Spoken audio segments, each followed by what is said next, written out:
Hey there, art nerds. So it is post-Hurricane Ida, and I am recording from my studio away from studio. And I thought this would be a great chance to show you guys which art supplies I felt like I couldn't live without and had to bring with me when I evacuated. I'm also going to share my studio away from studio with you guys, and hopefully that'll give you some ideas for how you can set up your own small art studio in a corner of a room for under around $200. So I can't wait to show you guys what I brought with me to help pass the time while we waited for Ida to pass. So my studio away from studio is a corner of the room I grew up in. It features one of those folding tables like you can get at Walmart or you can get online, as well as a folding chair with a seat cushion. The number one most important thing for me when recording art, regardless of if I'm recording it from the comfort of an already set up studio space or if I'm working on the go, is making sure I have really good lighting. So in this setup, I have 5 different light sources. I've got 2 of the Niwar lamps. Those are the ones you guys see looking down. Those are little LED USB powered lamps. I have the light wall I showed you guys how to make way back when. I still use that thing, and I'm going to link the tutorial for that down in the description below. I have a ring light, and I also have a natural light lamp. And not shown, there is an overhead fan light in this bedroom with 3 bulbs, and all of them have natural light bulbs in there. So this is a fairly inexpensive setup. The table itself, you can get these on sale from like Walmart or Office Max. I paid around $25 for that. It's a 4-foot table.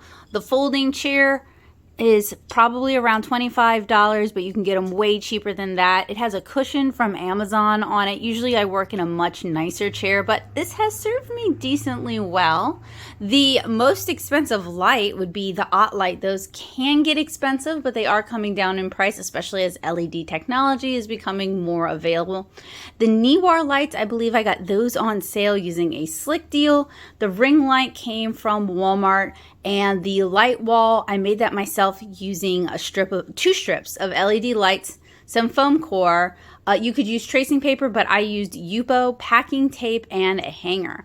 And then the other most important thing in this setup that in terms of recording would be my Rode mic stand with an F-clamp to hold my phone. And for years, I used an inexpensive Niwar stand, and more companies are coming out with inexpensive recording options. So that's probably not going to be your limiting factor, and you can find stuff like that at Walmart. We were already in the process of moving, so a lot of my art supplies were already packed up, and it was fairly convenient for me to bring them. But when we first evacuated, we had no idea how bad Ida would be or how hard it would hit the area. We also, though we knew there were going to be 170-mile-per-hour winds, we didn't realize how many tornadoes were actually going to hit the area, ruining homes and knocking down power lines. So I didn't necessarily grab everything I needed to be here for a month, but I did grab a few things that would make my stay a little bit easier. So I grabbed my Daily Driver watercolor palette, and this is the palette that I paint with all the time.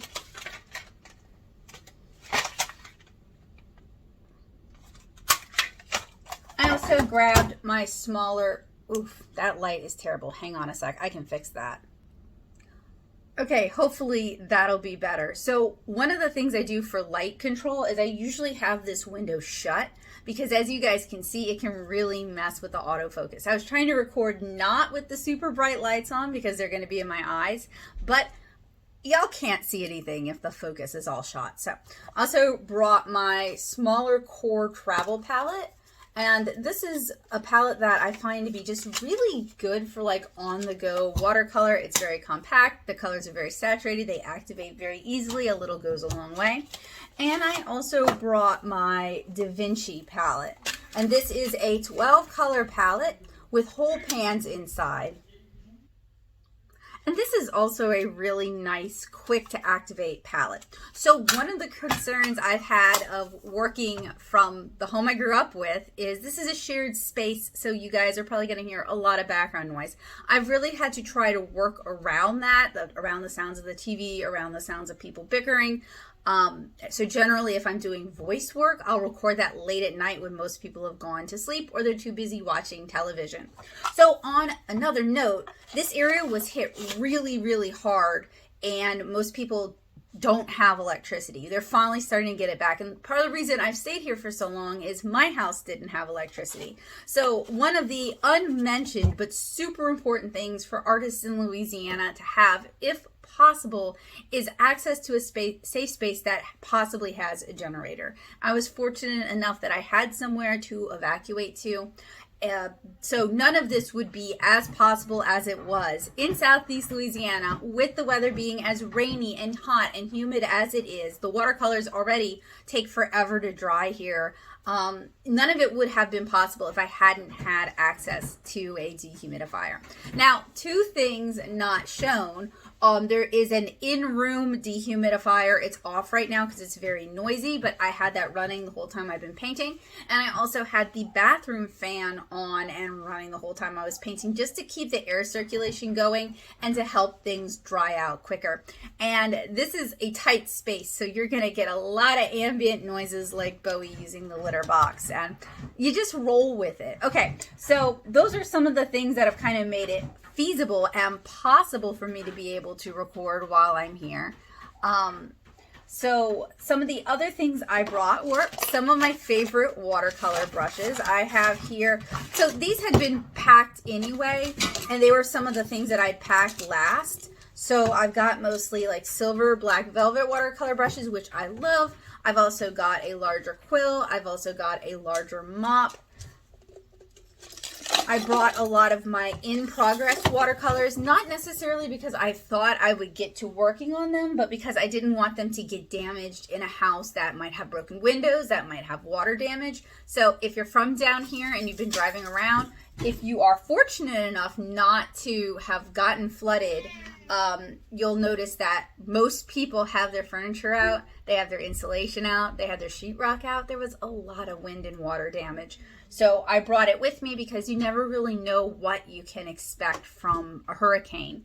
I also brought stuff I was working on and had hoped to work on. So this is a field test for the Derwent Graphitent paint pan set, and I might be able to squeak that in before we return to our home across the river. I brought one of my collapsible watercolor cups with a paint puck in it. I brought my brush soap. I ended up having to go back to get some of these things as the days progressed, and we realized we weren't just going to be staying here a couple of nights. A spray bottle of clean water, my masking fluid, some Sakura Pigma FDs for inking, some white gouache, a masking fluid pickup, a pencil sharpener, and then of course 1,000,000 pencil cases. So in this one I've got like a lot of microns and sketching color pencils and some erasers. In this over here that you guys can't actually see, it's more of a mishmash. This used to be my daily pencil case that I brought with me when I was traveling a lot, but I've become kind of sedentary, which is kind of nice. So generally I don't work from it, but I've been working from it again since we're evacuated. And it's mostly pencils. There's also some scissors in here. I'm going to migrate some of these things into this box that I'm using, just so that it frees up a little bit more space and I can actually get this thing shut. Also brought a drafting brush. So one of the things I cannot find at Walmart, and I happen to have hoarded it rather than thrown it away, is white Teflon that's frequently used for baking. I use it as a table cover. It provides a white surface. It's very easy to clean, and I usually switch them out every so often. In fact, I was going to switch my old, really nasty stained, dyed one when we moved to Melrose, but I kept my older one. I don't know. I guess I was like hoping there was like a good way to dispose of it, and that worked great as a surface for this table here. I also brought with me some blue painter's tape because I use that when I am stretching watercolors. And man, light control in this video is going to be just impossible. I also have some binder clips and bulldog clips, but you saw them on that. I brought a bunch of my Coroplast so that I could stretch watercolors. And I brought like a bunch of the stuff that was in the middle of reviewing, because we hit a point where I had just no legit idea how long we were going to be here. They were talking like a month, and I wanted the at least ability to continue working, even if it was going to be much more challenging. There's something for me about being able to continue to paint and being able to continue to share reviews that lets me feel like I have some agency on my life, which is really important in situations where I feel like I have no agency at all, like with a hurricane. I also ended up grabbing my big case of watercolor pencils because I found myself painting and actually needing them. And this thing is massive and heavy, and I probably didn't need to bring all of them, but it's one of those things too where you're in a hurricane situation and your home is not necessarily climate controlled anymore. If you are able to grab stuff and bring it with you, when it comes to art supplies, often you will, because things like watercolor pencils will absorb the humidity in the air and crumble and fall apart and just basically become worthless and useless if you leave them in a humid environment too long. So some of these things, I didn't necessarily bring them because I figured I was going to get to working with them. I brought them because I knew if I left them and a window went out, they would all be ruined. And that's another point. So many houses in this area have been just catastrophically hit by Ida. I'm talking like 2 streets down, there's a house where half the house is gone now. So many houses have roof damage. So many houses have trees fall on them. My house, the house we just bought, had a tree fall on it. I kind of lost track of what I was saying. Oh, it's taking a really long time to get anyone who is qualified to do a job to come out and fix things. So like regarding tree repair, we couldn't find any local Louisianians who weren't totally booked up for work. So we ended up hiring this guy who Joseph had met, who came from Alabama, and the guy left the job half finished. We're going to have to finish it up. We're on a wait list to get our roof repaired because comparatively our damage is super minor. There are people who have it way, way, way worse than us. And, you know, where I'm staying saw very, very little damage. So I started bringing stuff over from my house, which is no longer a climate controlled environment, where there's a lot of atmospheric humidity that can ruin watercolors, that can ruin watercolor papers, to this climate controlled environment, just to kind of protect them in the interim. So when you're an artist who works in traditional media, or you're an artist who works in digital media, and you've got like these hard drives of backup, you may find yourself bringing these things even if you don't expect to use them, because you need to keep them in a climate controlled environment, and the only way you can be sure that it's happening is if they're with you. The must-haves for me, and this was kind of neat because it really kind of cemented what I absolutely need to feel like I can produce work. And this I'm not working on comics right now. Like, I kind of took this year off from actively making Cara pages while we were moving and buying a house and doing all these other things. But just for illustrations, I need here's an illustration I stretched last night. I need my Coroplast, my blue tape, my binder clips, my bulldog clips. I also need a large dehumidifier because humidity control is really important. It's actually way harder here in Luling than it was in Norco, and then it probably will be in Destrehan. So humidity control and learning how to deal with the humidity is really, really important when you're painting in humid environments like this one. My favorite watercolor brushes, and this is not many for me. Some of y'all are watching this and y'all are like, Becca, that's a lot, but this is not many for me. But mainly a large mop, a large synthetic round, because those are a little more affordable than natural hair rounds. And then I would say my most used silver black velvet brushes are these 3 here. So we have 8, 10, and 6. And then maybe something smaller for the details. And this is just what I like to use. This is just what's working for me. This is very Becca-centric. My daily, I could live a while without my daily driver watercolor palette with all its convenience colors.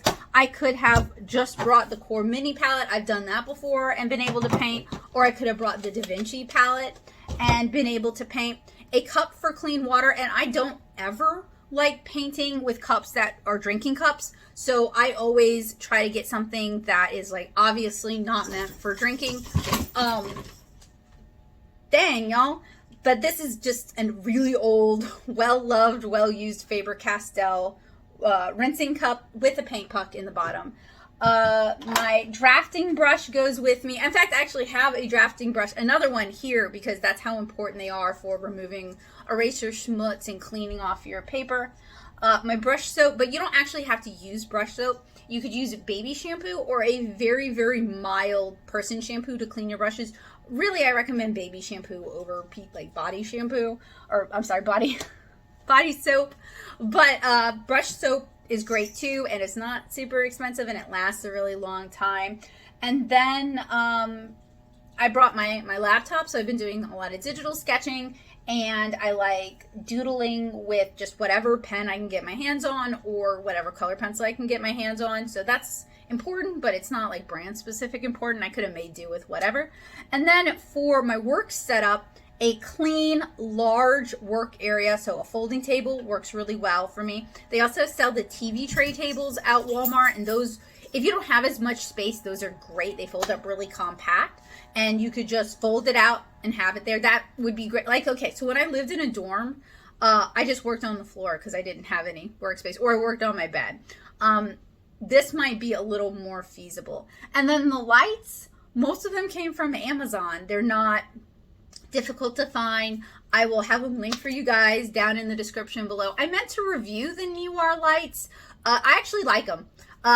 They are very, very bright. I need to stop looking at them. They are dimmable. They're USB. So what I'm not going to show you guys is down at my feet, I have everything on a power strip. So I can just flip one switch and everything's off for the evening. And that's really handy for me rather than going around and remembering to turn off lights.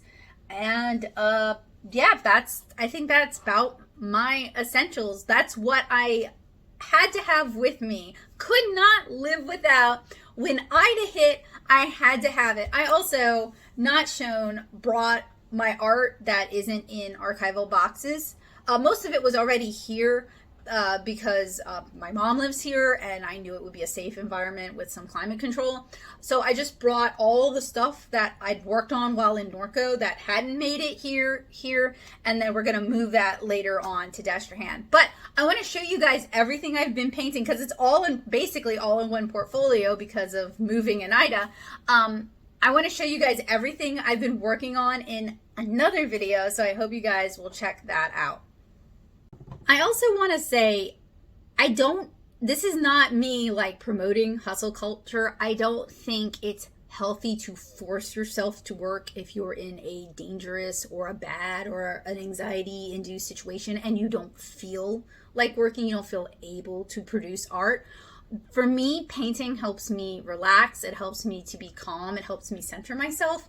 So bringing my watercolor supplies not only protected them from absorbing atmospheric humidity and possibly becoming ruined, but it also helped me create a sense of routine and stability and calm in a situation where I felt very anxious. It was very scary going through Ida. This house took it like a champ, but it sounded like being in a washing machine from hell for 6 hours, and then we fell asleep, and then we woke up and there was a few more hours of that. So it was definitely terrifying, and I'm gonna have a video where I talk about Ida and the aftermath and the cleanup specifically for you guys, because I want you guys to see, like, I want y'all to be aware. I know the news doesn't talk about much outside of New Orleans, and New Orleans wasn't hardly hit. So I definitely want to put that out there so you guys can be aware. But having some routine, having some stability helped me feel like I had some agency in my life at a time where everything felt like it got tossed up in the air. And it still does, you know. We got the whole neighborhood got power back today, which is amazing. Entergy was saying it would take a month to get power. You know, there was just so many, like, it was really hard to get gas. You'd have to wait in hour plus long lines to get 87 octane. You know, it was just, everything is harder after a hurricane when it hits bad. And having a space of quiet, a space to work in, even if it's not pretty, even if it's not Instagrammable, even if it's kind of funky looking, it helped me feel calmer, and it helped me feel happier, and it helped me feel centered, and it helped me feel like I had a little bit of agency in a time when I didn't feel like I had any agency. And so I think a lot of what I'm sharing with you guys could be useful in a dorm situation, if you're still living with your parents, if you're crashing with a friend, if you have really limited space. It doesn't have to take up a lot of space. Now, I'm not one of those artists who can work at the kitchen table, clean it all off, and serve dinner. I really benefit from having a dedicated workspace. Even if I have to pack up the entire space and fold up the table, I really benefit from that. But that wasn't always my life. That is a luxury. That's a luxury of space. That's a luxury of time. So I'm not saying you have to do it. This is just what I did. And I totally recognize people who are working on their lap in their sketchbook. That was me. I totally recognize who are working on a tiny space on the floor. That was me. I totally recognize people who have to draw in the car because that's the only time they have, or in waiting rooms. That was me. I totally recognize people whose bed is their main art workspace. That was me. I've been in all of those situations. So this is just one solution that might be feasible. And that was one of the reasons a while back I was really interested in reviewing the Etcher satchels, but they're very expensive. And I just haven't been able to justify that in my my lineup of things that I review, because I do that kind of on-the-go stuff in an emergency. When a hurricane hits and I am sleeping on somebody else's floor and I need a space of mine and I can't carve one out. That isn't something, maybe now I can justify it actually after Ida. Maybe I'll take the plunge and review them for you guys. But anyway, I wanted to share this with you guys. I'll have links to the setup materials in case you guys are interested down in the description below. And I'm safe. Joseph's safe. Bowie's safe. He's been playing with Dax. We're okay. Our new house is mostly okay. Things are going to get back to normal. I just don't want people to forget about Louisiana, especially because while St. Charles Parish got hit really, really hard, we were very fortunate, but Laplace got hit really hard, and Terrebonne Parish got hit really hard, and the libraries I typically work for got hit really hard. Got hit really hard. Not a laughing matter, just slip of the tongue. So while this looks like some normalcy, this is an exception. This is not the rule. So please don't forget about us. Anyway, I will be back with you guys with more videos, more reviews. I've got a bunch of student grade watercolors coming in because I had so much fun reviewing the Mei Liang palettes, the Superior Farben, and I know I mispronounced that. I took French, not German, palette, and the Superior palette that I splurged and got some more palettes from Amazon that look kind of promising, because I found that the better Chinese student grade palettes tend to be really good, whereas the worst ones tend to be really bad. It's like the little girl with the curl on her forehead. When she's really good, and when she's bad, she's awful.